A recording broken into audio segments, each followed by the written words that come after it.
Hi, everybody. I'm here with Clara Bellino. We're doing an interview series on her tips for vocals, guitar, songwriting, and surviving the modern day music industry for the midweek Bellino break. This one is on vocal tips. Claire, how are you doing? I'm doing great. Thank you. Thanks for asking, and nice to be here with you. So, let's say someone who just started singing or just getting back into singing came up to you and wanted like a quick elevator pitch of what they should or should not be doing when it comes to singing. Just basically do's and don'ts for absolute beginners. Well, I think one of the things that is really important to do is to keep learning, and so and in such to find support, to find a teacher, to find somebody, people who know more than you do, and as such to actually find a teacher who also keeps learning. So somebody who's actually interested in the ongoing science of vocals, and the field keeps moving. So find somebody who's really curious about learning themselves. And that would be my best first tip. Don't do it on your own.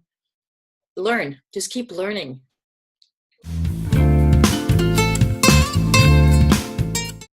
What kind of just simple warm-ups do you do to warm your voice? It's very important to warm your voice, so what kind of things do you do so you don't get injured or strain yourself?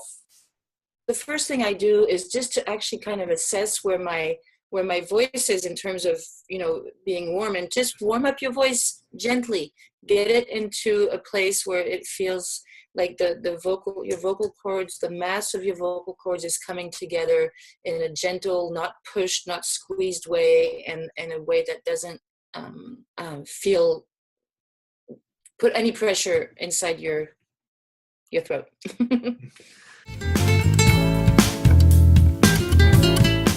When I started singing, one of the biggest things I had a problem with was breath control. I'd sing a song and I'd be out of breath a quarter of the way through. Yeah. How do you approach what's going through your mind? I guess just like a tip or two for people who are having problems with it. It's really important to be relaxed. And so some of the vocal approaches I feel where, they'll tell you, okay, put your shoulders back, stand this way, that you're already so stressed before you make a sound that it doesn't really help with the breathing.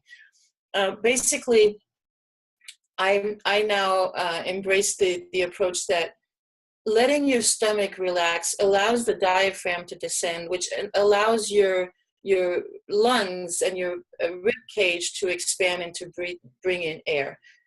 There's a counterintuitive thing about breathing. This happens to me too, where you have this notion that if you hold back air, you'll have more air, and actually, the more air you give your vocal cords, the more air you'll have available. And it's kind of this principle. If you put two sheets together, assuming these are your vocal cords, if you go they kind of don't come together and the air escapes. And so you're holding your air, you're not giving it much air, and the air escapes and you're out of air. Whereas if you actually just really blow air, they stick together, you don't lose air. And so it's counterintuitive, but when you want to sing any part of your voice, support it with air and you will have more air. I couldn't kiss some other lips